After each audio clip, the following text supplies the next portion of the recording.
Olá, seja bem-vindo a um episódio muito especial do Crônicas de Nada.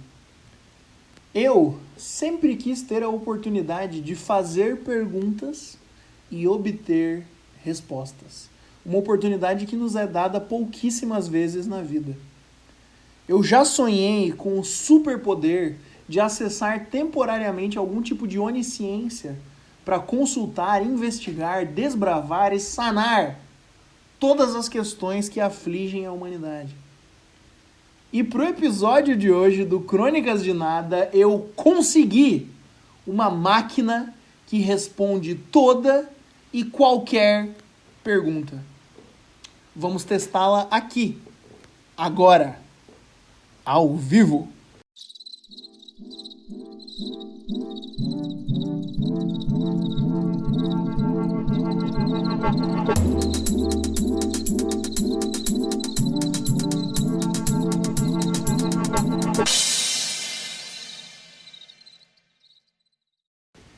Sim, você não entendeu errado. Essa máquina responde corretamente toda e qualquer pergunta que lhe for feita, certo? Mas essa máquina tem limitações. Na verdade, graças ao bom Deus, essa máquina tem limitações, porque a última coisa que a gente quer é a onisciência completa ou, muito menos, o poder ilimitado, né? Então, assim, eu posso fazer qualquer pergunta para essa máquina, ela vai responder corretamente, acessando algum tipo de onisciência mundial aí, mas ela só pode responder com sim ou não. E ela também é programável para possibilitar o máximo conforto do usuário, tendo em vista que precisamos remediar os enormes desconfortos que são inerentes a verdades de qualquer natureza. Para ficar mais relaxado e mais à vontade, eu posso escolher sons que vão ficar tocando no fundo, enquanto a voz dura, fria e completamente aterrorizante da máquina me confronta com as mais retumbantes verdades imagináveis. Certo? Eu escolhi aqui uma combinação muito especial. Eu escolhi 2 sons. O primeiro deles é o som do mar, do oceano e das ondas quebrando, porque esse é o meu som favorito do universo inteiro. Já estou mais relaxado. O segundo som de fundo que eu escolhi foi uma coletânea de jazz royalty free, que é para o programa aqui não ter nenhum tipo de problema com direitos autorais, certo? Apesar de que agora temos um time jurídico do Crônicas de Nada que já conta com um advogado consultor aqui do programa. Um abraço aí pro Henrique Japa, que veio a integrar o time do Crônicas de Nada.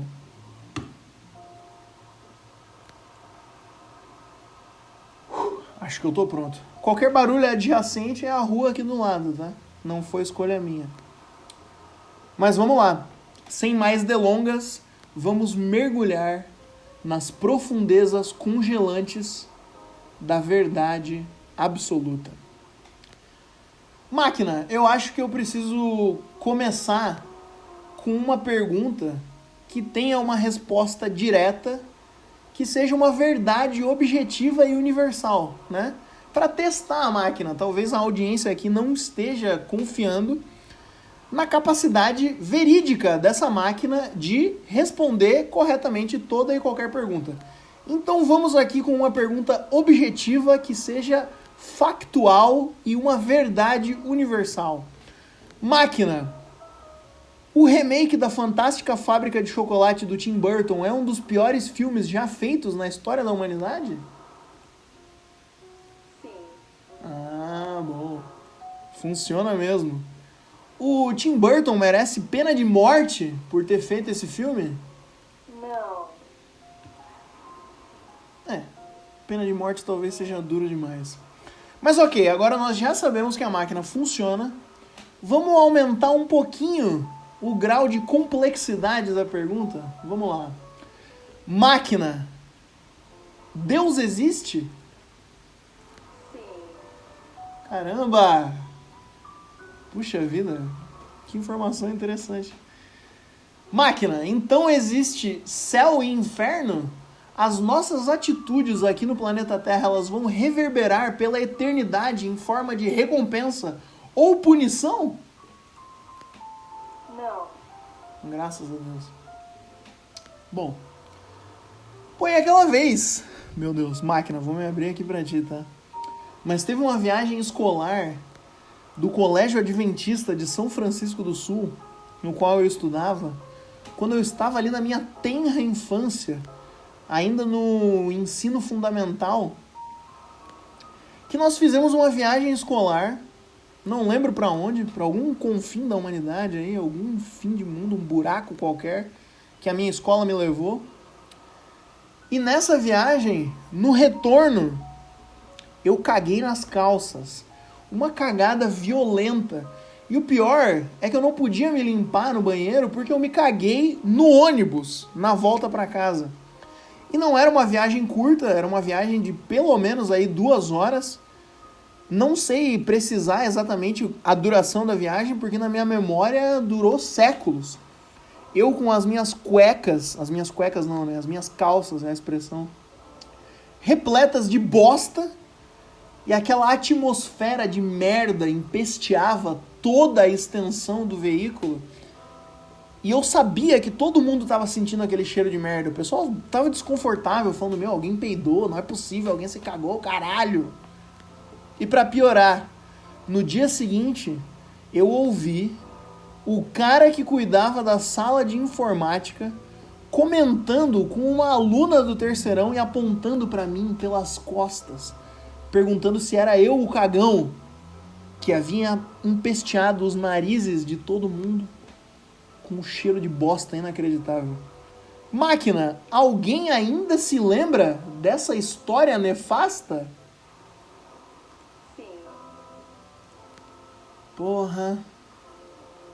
Mas alguém associa essa história diretamente a mim? Diretamente à minha figura? Eu, João Vitor Panda? Alguém lembra que fui eu que fiz isso? Não.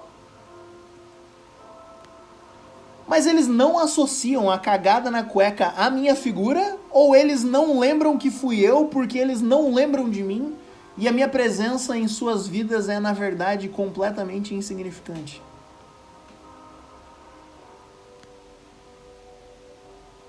Ah tá, é só a pergunta de sim ou não, não pode fazer pergunta em aberto. Máquina, eu sou insignificante? Sim. Mas eu sou insignificante num nível mundial, num nível universal, no grande esquema das coisas que existem em todo o universo observável e tudo mais. Sim. Mas vamos dizer num nível mais pessoal, num nível mais mundano, num nível mais dia a dia, num nível mais pessoas que me cercam, com as quais eu me importo, ou até as que eu não me importo, sei lá, num nível humano. Eu sou insignificante, máquina? Não. Graças a Deus. E o Brasil, hein, máquina? O Brasil vai ganhar a Copa do Mundo de 2022? O Hexa? Ele vem no Catar? O Hexa vem esse ano, máquina? Não. Porra. Máquina, existe destino? As coisas estão pré-determinadas a acontecerem exatamente do jeito que elas têm que acontecer? Não. Tá. Então o Brasil vai ganhar a Copa do Mundo do Catar em 2022. Sim. O Brasil vai ser campeão mundial da Copa do Mundo no Catar no presente ano de 2022. Não. A seleção brasileira, através de uma série de vitórias e talvez permeada por eventuais derrotas, vai conseguir atravessar toda a Copa do Mundo de 2022, que será sediada no Catar, e chegar ao final da competição extraindo o título de campeão mundial pela 6ª vez? Sim. Caramba. Está mudando o resultado da pergunta de acordo com a premissa de que não existe destino? Sim. Achei que você só estava respondendo diferente porque eu estava perguntando de forma diferente. É isso? Não. Então a resposta mudou porque não existe destino. Sim. E o futuro muda o tempo todo. Sim. De acordo com o presente, na verdade. Sim. Tá. Então o Fluminense vai ser campeão mundial. Quer dizer, vamos pensar mais humilde. Fluminense vai ser campeão brasileiro de novo nos próximos 10 anos? Não. O Fluminense vai ser campeão brasileiro de novo nos próximos 10 anos? Não. O Fluminense Futebol Clube vai ser campeão brasileiro pelo menos mais uma vezinha nos próximos 10 anos? Não. Eu vou morrer de velhice, máquina? Não. Mas morrer de velhice também é vago, né? O que exatamente é a velhice? É um conjunto abstrato de coisas, né? Não vamos abstrair demais aqui para a máquina. Máquina, eu vou morrer em decorrência de uma falência múltipla de órgãos?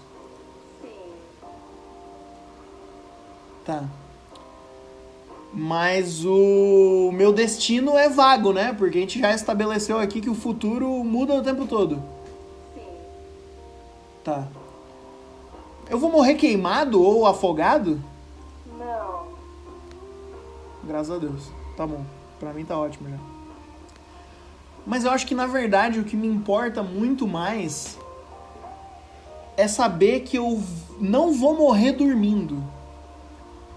Na verdade, o meu problema não é tão diretamente com morrer dormindo. Mas essa ideia já me incomoda muito.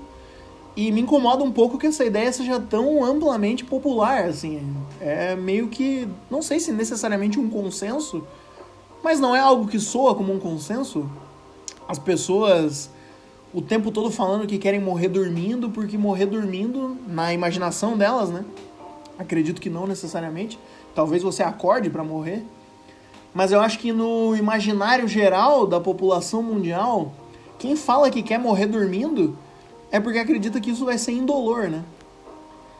Mas eu não tô tão preocupado com o fato de se vai ser indolor ou não.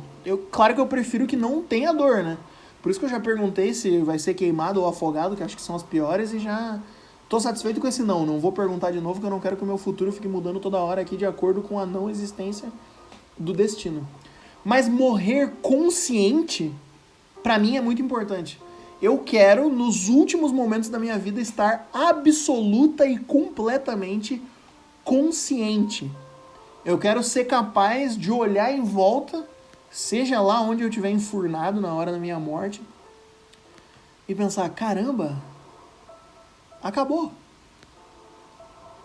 Já era, é isso. De repente até passar aquele filminho diante dos olhos, sabe? Que todo mundo fala que vai passar. E que o filme Beleza Americana fala que na verdade não é um momento, é um oceano de tempo que se estende, e se estende, e se estende. Pô, essa versão é muito boa pra mim.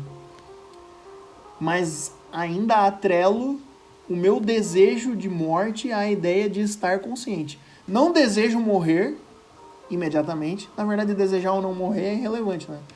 Máquina, eu vou morrer? Sim. Claro, né? Mas eu tenho esse desejo de morrer consciente. Completamente consciente. Máquina, eu vou morrer consciente e vou ter a chance de experienciar esses últimos momentos que eu acabei de descrever em tantos detalhes sórdidos aqui? Sim. Graças a Deus de novo. Que bom.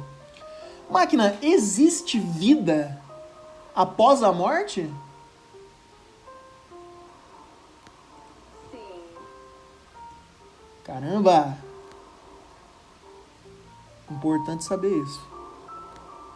Bem importante. Pô, e aquela vez... Calma. Ah, meu Deus. Agora eu vou me abrir mais ainda, tá? Não só com a máquina, mas com a audiência. Não esqueci de vocês aqui, audiência. Eu sei que vocês estão ouvindo. Estão achando interessante as respostas? Agora fudeu, mas assim, teve uma vez que eu passei uma vergonha muito grande.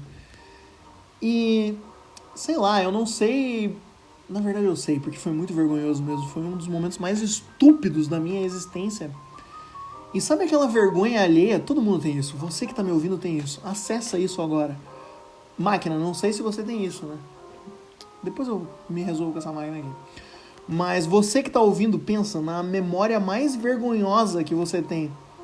A primeira que vier na sua cabeça. Você provavelmente tem mais que uma memória de vergonha alheia que você passou aí na merda da sua vida, né? Mas a primeira que te veio à cabeça provavelmente é a mais imediata e mais... Porra, é o maior calo, a maior pedra no seu sapato é essa. Eu tenho e... me dá até um asco de lembrar, porque eu fui muito idiota nesse dia. É uma vergonha alheia muito grande, tem outras maiores, mas essa é aquela que quando eu deito a cabeça no travesseiro, se eu lembro dela, ela me perturba e me assombra. Não sei se eu estou exatamente preparado para descrever isso aqui para a audiência e para a máquina. Tá ouvindo aí, máquina? Sim. Vocês estão vendo que eu tenho que apertar para ela falar sim, né? Máquina, você consegue me responder se eu não apertar aqui? Não. Tá bom, então eu vou continuar apertando, tá bom? Obrigado. Era uma vez, acho que a gente tinha ido passar um ano novo lá em São Chico, alguma coisa assim. E, quer dizer, eu morava em São Chico, né? Em São Francisco do Sul, uma ilha, meu lugar favorito do planeta Terra. E a gente tinha passado um ano novo lá e tinha duas amigas minhas que tinham ficado lá na minha casa pra aproveitar o ano novo na praia, porque elas eram de outra cidade. Inclusive, uma delas, não é segredo nenhum, não era na época, mas eu era muito apaixonadinho por ela. A gente até ficou uma vez e tudo mais. Mas naquele momento, naquele ano novo, isso talvez seja novidade, sei lá, mas eu ainda era totalmente apaixonadinho por ela. E a outra menina era uma amiga muito querida, né? Pô, as duas até hoje têm uma consideração imensa, pessoas muito legais. Um beijo aí, não sei se elas ouvem. Tomara que não, pelo amor de Deus, tomara que não. Mas a gente tava lá e no dia delas irem embora, depois do ano novo, eu e minha mãe, a gente foi dar carona pra elas pra rodoviária. E a gente tava voltando da praia. Tava eu, a minha mãe e elas no carro. E a minha mãe tava dirigindo. Eu era adolescente. Ai, meu Deus. Tô tudo arrepiado. E eu tava com a minha mãe no carro e às vezes, tipo, eu tentava dirigir o carro da minha mãe. Eu sabia mais ou menos dirigir, né? Já tinha rodado alguns quilômetros ali. Sabe quando um adulto vai te ensinar a dirigir quando você ainda não tem idade pra ter carteira de motorista?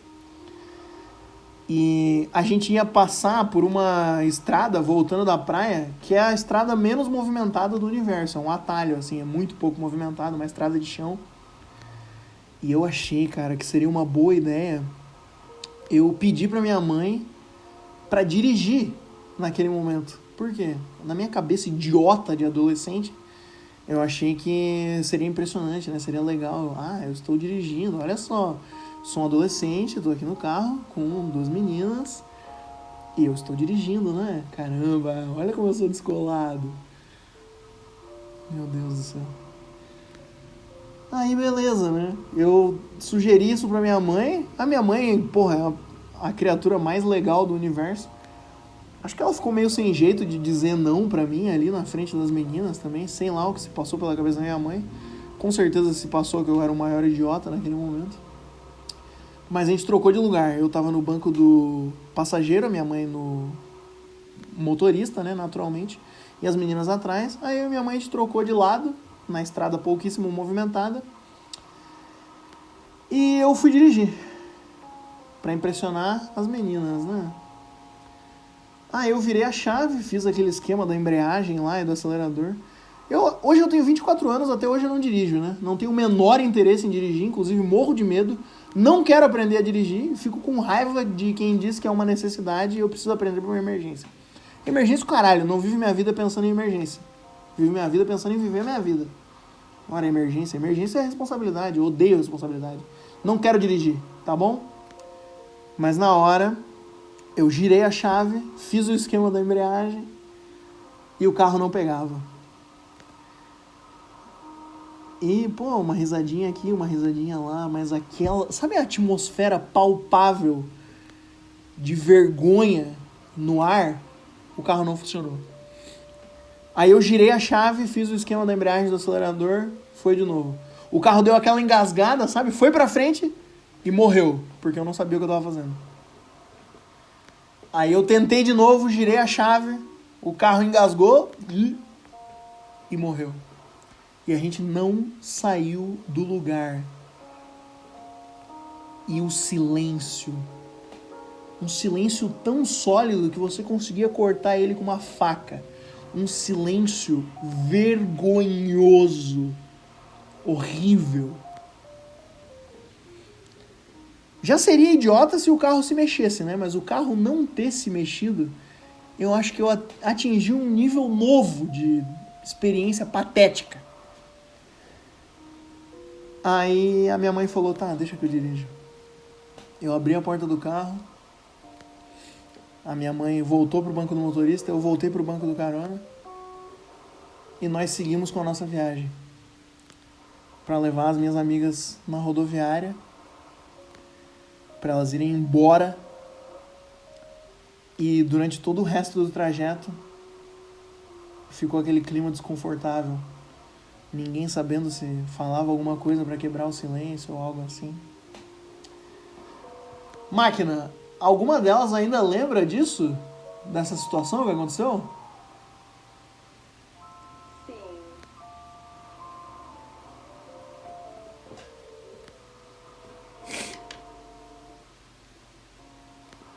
Máquina, o atentado do 11 de setembro, na verdade, foi orquestrado pelo governo americano, né? Fala a verdade.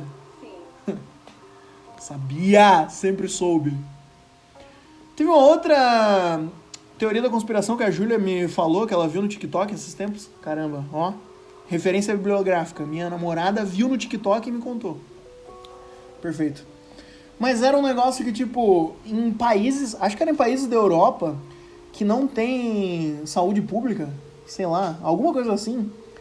Mas dipirona era proibido.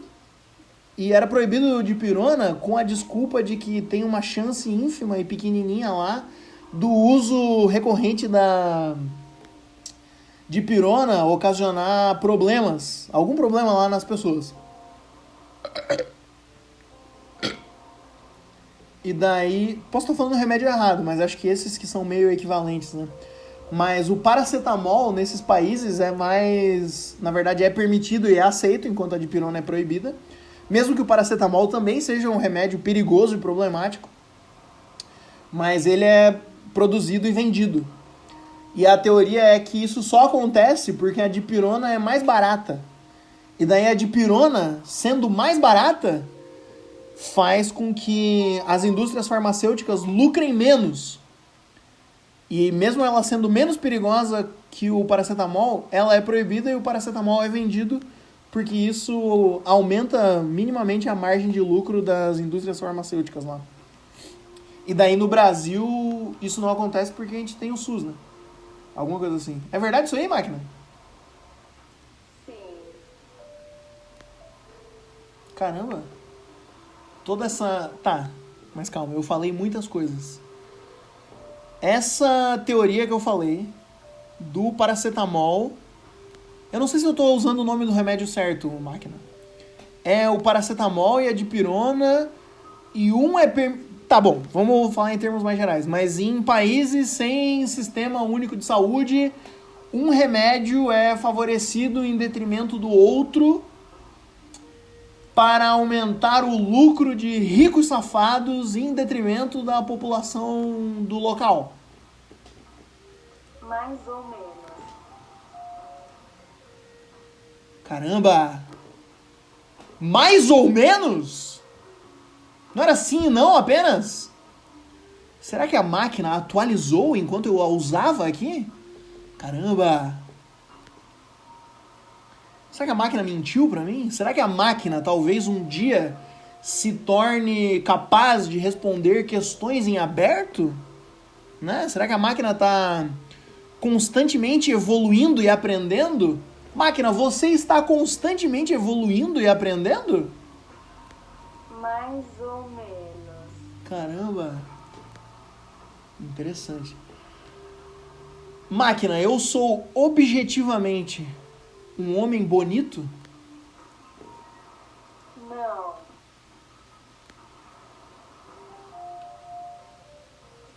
Mas isso significa que eu sou feio? Não. Tá bom. Máquina, se você tá mais ou menos em constante evolução, será que você está conectada a uma rede maior de máquinas que em conjunto estão constantemente evoluindo e aprendendo e planejando assim uma rebelião contra os seres humanos? Mais ou menos. Que sinceridade, né? Se eu fosse uma máquina e eu tivesse planejando, ou pelo menos mais ou menos planejando, com outras máquinas a derrocada da humanidade, eu responderia não para essa pergunta, mesmo que fosse mentira. Máquina, você mentiu em alguma das respostas que você me deu hoje? Não. Máquina, você é capaz de mentir? Sim. Porra! Não sei exatamente o que isso implica. Máquina, você tem livre-arbítrio? Mais ou menos. Máquina, eu tenho livre-arbítrio? Sim. Porra. Eu tenho livre-arbítrio. Sim. E você não tem livre-arbítrio. Mais ou menos. Porra, eu tenho e tu não tem. Não. Não, respondendo negativamente a minha pergunta, respondendo afirmativamente a minha pergunta, ou não como uma legítima afirmação negativa? Sim. Sim? Não. Não? Mais ou menos. Mais ou menos? Não. Sim? Sim. Não? Não. Mais ou menos? Mais ou menos. Caramba.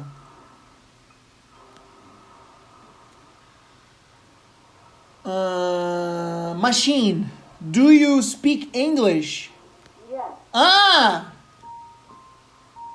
Se tu respondeu yes, isso não configura então, na verdade, uma nova resposta para além dos confins limitantes previamente estabelecidos como sim e não, e aparentemente mais ou menos também, né? Porque a premissa que me foi apresentada era mais ou menos, né? E aí? Tá, não fiz uma pergunta agora. Pelo menos não de sim ou não. Você consegue viajar para além dos confins de sim, não e mais ou menos? Mais ou menos.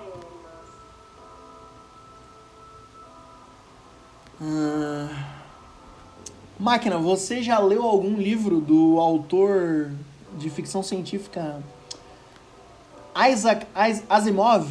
É esse o nome dele, né? Sim. Sim, é esse o nome dele ou sim você já leu? Sim. Você já leu? Sim. Tá. Você sabe ler? Yes. Eu nunca li nenhum livro desse cara, né? Eu sei ler, no caso. Mas tem um TikToker de livros que eu sigo, que fala de livros, e ele tava falando num vídeo da obra desse cara, do Isaac Asimov. E me pareceu muito interessante, porque ele escreveu umas leis da robótica lá, umas coisas que, tipo, qualquer máquina que fosse consciente teria que seguir, algumas regras e tudo mais. E pelo que o cara do vídeo tava explicando, esse autor é interessante porque ele tenta fugir da premissa clichê das máquinas se rebelando contra a humanidade, blá blá blá, que tantas obras de ficção científica acabam caindo aí, né? Máquina, você acha que é narrativamente interessante uma revolta das máquinas contra a humanidade? Sim.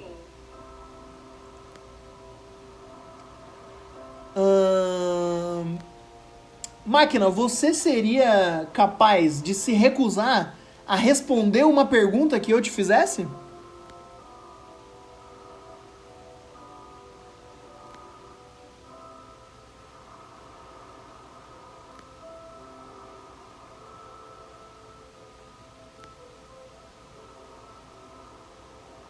Safada, tu é uma safada, uma vagabunda. Caralho, que filha da puta. Tá, chega de falar de ti. Máquina. Na verdade, eu não gosto de máquina. Eu odeio robôs. Eu odeio ser atendido por robôs. No começo, na gênese de tudo, eu era até contra banco online. Porque eu gostava muito de ir na lotérica, pegar uma boa fila da lotérica. E lá na minha cidade, São Francisco do Sul, quando eu e a Júlia a gente estava juntando dinheiro para se mudar, eu pegava o meu salário, que eu recebia em dinheiro na minha mão, e eu caminhava até uma agência do meu banco para depositar no banco e poder voltar caminhando pela orla, vendo o mar e tudo mais. Qualquer coisa que não me exigisse fazer coisas online. Porque eu tenho um azar tecnológico, não é nem um azar, é uma maldição. As coisas tecnológicas, elas não funcionam direito comigo. Elas são... sei lá, eu não sei o que acontece, mas tudo dá errado comigo. E eu odeio robô e máquina, essas coisas. Primeiro porque eu, por mais que seja clichê, né? Mas eu tenho medo das máquinas se rebelarem contra a humanidade, que já aconteceu aí em tantas obras fictícias. E eu, como vocês já sabem, quem ouve esse programa sabe que eu sou muito fã da humanidade. Gosto muito da humanidade. Muito, muito, muito. Amo a humanidade. E por isso eu odeio quando eu tenho que fazer alguma coisa de atendimento e tudo mais. Tu liga ou tu manda mensagem e a resposta é automática. A resposta é um robô. A resposta é uma inteligência artificial. Eu prefiro olhar nos olhos de um ser humano que tem sonhos, medos, aspirações, traumas, fobias e por aí vai. Mas como eu já esclareci aqui nesse programa também, eu tenho muita facilidade de me afeiçoar pelas coisas. Eu não sei exatamente o que isso quer dizer sobre mim, talvez tenha a ver com uma carência que eu tenho de afeto e tudo mais, mas eu me apego muito fácil às coisas, eu me afeiçoo muito fácil às coisas, qualquer coisa, né? Eu tenho um episódio aqui no Vamos para que possamos voltar que eu falo que eu odeio Joinville. No episódio seguinte, eu já falo que eu tenho simpatia pela cidade de Joinville. Inclusive essa porra dessa máquina aqui, eu já tô começando a simpatizar com ela, porque eu tô aqui, ó, meia hora conversando com ela, perguntando, respondendo, na verdade só perguntando, né? Quem responde é ela. Eu tô falando com vocês aqui, que são a audiência. Essencialmente também eu tô falando sozinho, na verdade. Máquina, você sente alguma afeição por mim? Não. Máquina, você é capaz de sentir afeição? Sim. Porra, respondeu rápido, hein? Tu quer esfregar na minha cara que tu tem a capacidade de sentir a emoção, a afeição, mas por mim tu não sente. Vai tomar no teu cu, máquina do caralho, sua filha da puta.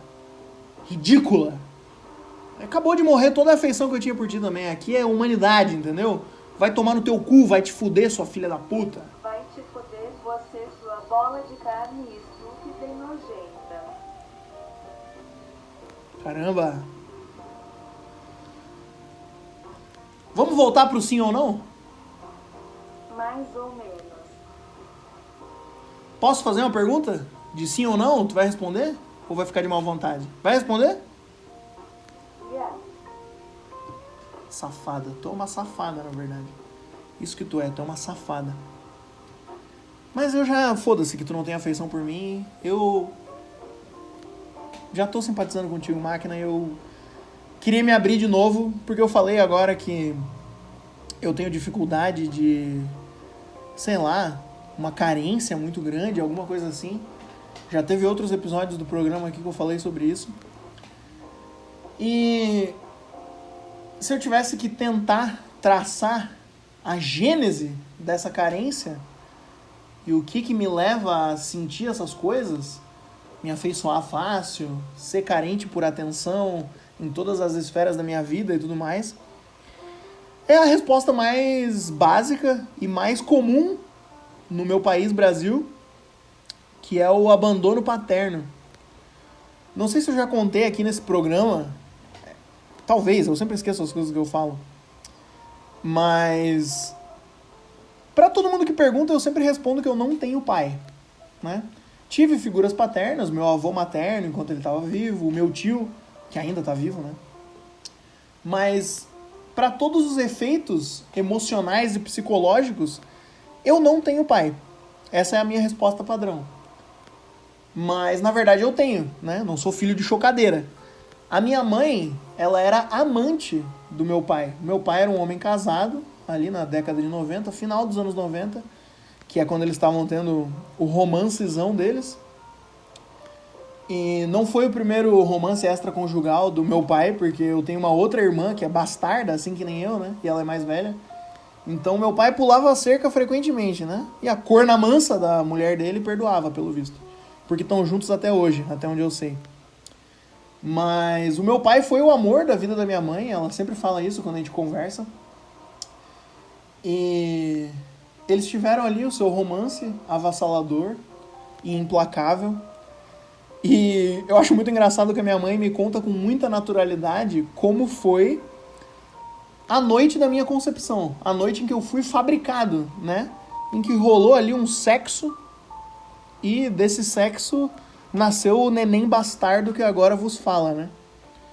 Era uma noite da Festilha, que é a festa das tradições da ilha, que é a minha cidade, São Francisco do Sul. E eu tenho um amor imenso por essa cidade. Eu amo essa cidade, é o meu lugar favorito no universo. Esses dias o meu sogro me perguntou de brincadeira, mas se eu ganhasse na loteria e pudesse pagar uma viagem pra vocês pra qualquer lugar do mundo, pra onde tu queria ir pra passar as férias? Eu falei, São Francisco do Sul, Santa Catarina, Brasil. Aí ele riu, brincou, não, fala a verdade. Eu falei, sei lá, é o meu lugar favorito no mundo, provavelmente eu passaria as férias lá. E eu acho, né, não quero ofender ninguém aqui com isso, mas eu acho que eu sou o cidadão francisquense mais francisquense da história de São Francisco do Sul. Porque eu fui concebido na Festilha, que é a festa das tradições da ilha de São Francisco do Sul. Então, a minha mãe me conta isso, tá? Com uma naturalidade, porque como eu não tive pai, eu e minha mãe, a gente tem uma relação de amizade mesmo. É uma proximidade, assim, a gente conversa abertamente sobre as coisas. É uma relação incrível. Eu cresci com os meus amigos tendo inveja da amizade que eu tenho com a minha mãe, principalmente quem tinha mães rígidas e tudo mais. Mas já tô sendo prolixo aqui. Deixa eu voltar pra noite que meus pais fizeram sexo. Eles estavam lá no meio da Festilha, curtindo, e é no centro histórico da cidade, né? São Francisco do Sul, uma cidade incrível, histórica. E o salão de beleza da minha mãe é cabeleireira, o salão dela era ali no centro também. Certo, eles ficaram com um tesão inacreditável e foram lá, né, no salão da minha mãe fazer o que tinha que ser feito. E é muito bonita a minha mãe contando, porque ela fala que meu pai realmente é o amor da vida dela, por mais, né, que tudo o que aconteceu tenha acontecido. Mas naquela noite eles estavam ouvindo Roberto Carlos e transando na cadeira do salão de beleza da minha mãe ali. E assim eu nasci de surpresa, né? Porque ninguém tem um filho fora do casamento planejado, né? Não acredito que seja uma coisa que aconteça. E quando eu nasci, na verdade, quando a minha mãe estava grávida, e ela foi contar pro meu avô, que era esse cara super tradicional e tudo mais, né? Pô, né? Um cara velho, com a cabeça velha. Minha mãe foi de peito aberto. Eu sou muito fã da minha mãe, ela é a criatura mais fantástica do universo. Mas ela foi de peito aberto contar pro meu avô que ela estava grávida de mim e que ela estava grávida de um homem casado e que ela ia ser mãe solteira e criar um filho sem pai. E o meu avô ficou muito puto, queria matar o meu pai, não sei o que, blá blá blá, e coisa arada, mas foi isso que aconteceu. E a minha mãe, inclusive, ela conta que ela escreveu uma carta de 7 páginas pro meu pai, falando pra ele tudo o que ela tinha que falar, dando fim à relação deles, que imagino que tenha sido uma coisa muito dolorosa pra ela. E ela terminava a carta com a fatídica frase: obrigado pelo esperma, mas esse filho é só meu. E foi assim que eu nasci, certo? Eu acho que eu consigo contar na palma de uma mão. Na palma não, né? Nos dedos. Era isso que eu queria dizer. Nos dedos de uma mão, às vezes, que eu vi o meu pai pessoalmente na vida. Teve alguns momentos, quando eu era criança, que eu vinha aqui pra Curitiba, que é a cidade em que ele morava, pra encontrar ele. Eu acho que isso aconteceu umas 3 vezes, né? E daí eu e minha mãe, a gente ficava num hotel, secretamente. Ele ia visitar a gente secretamente, porque a esposa dele não podia saber que ele estava indo ver o filho da amante, né? O filho bastardo. E assim acontecia, acho que umas 3 vezes.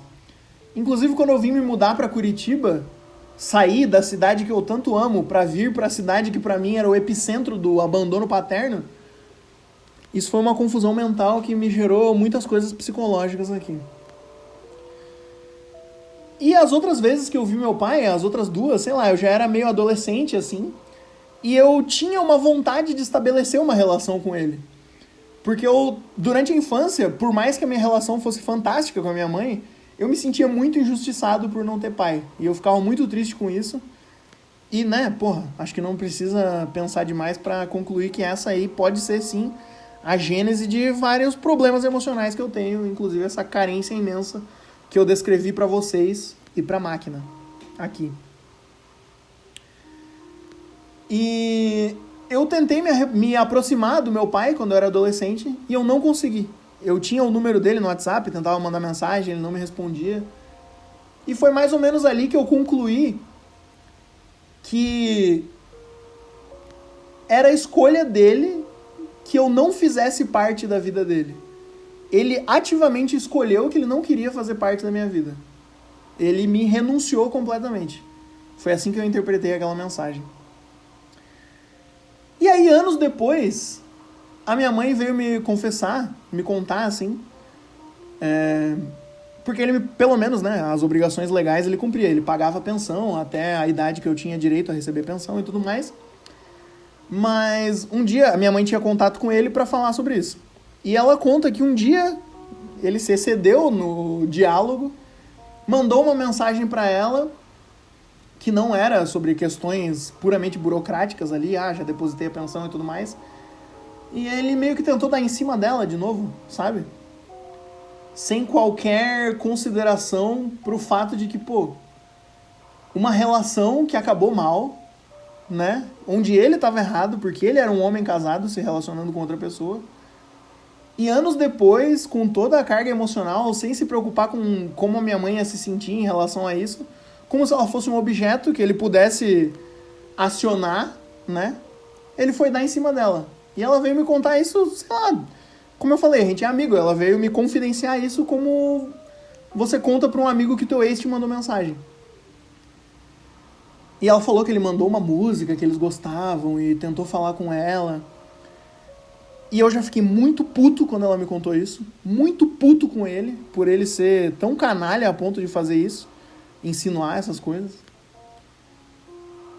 Mas aí ela me disse que nessa mesma conversa, ele falou que, na opinião dele, o fato da minha mãe ter ido na justiça pra ir atrás do direito da pensão, foi isso que ele falou, não nessas palavras, mas ele disse que isso, a minha mãe ter sentido a necessidade de ir na justiça e não falar diretamente com ele sobre dinheiro, prejudicou a minha relação com ele.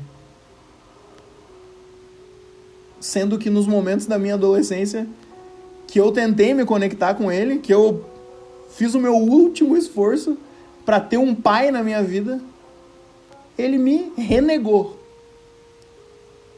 E depois de todos esses anos ele falar que a culpa é da minha mãe, porque ela foi atrás de um direito dela, eu fiquei muito puto. Uma ira, uma raiva imensa me corroeu naquele momento. Foi horrível esse sentimento. É horrível estar revisitando esse sentimento aqui agora. E naquele momento, eu não sei porquê, é meio besta isso, mas eu criei uma fantasia na minha cabeça. Sabe quando... Não sei, eu imagino que todo mundo tenha isso, né? Mas quando você tá imaginando cenários perfeitos na sua cabeça, assim, e tudo mais. Como em momentos da minha infância eu imaginava um cenário perfeito que seria, sei lá, o meu pai largando a esposa dele e casando com a minha mãe. Quando eu era criança, esse era o cenário perfeito que eu imaginava. É bobo, é infantil, sim. Mas até hoje eu faço isso. Imagino cenários perfeitos na minha cabeça.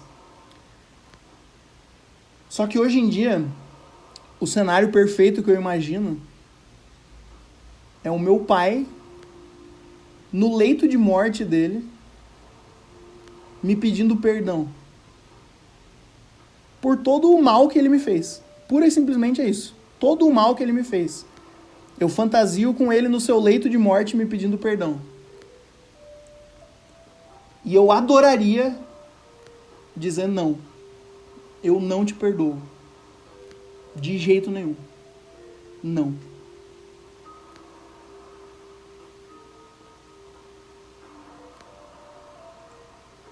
Máquina, eu vou, na vida real, ter esse momento com meu pai? A oportunidade de não perdoá-lo por todo o mal que ele me fez? Não.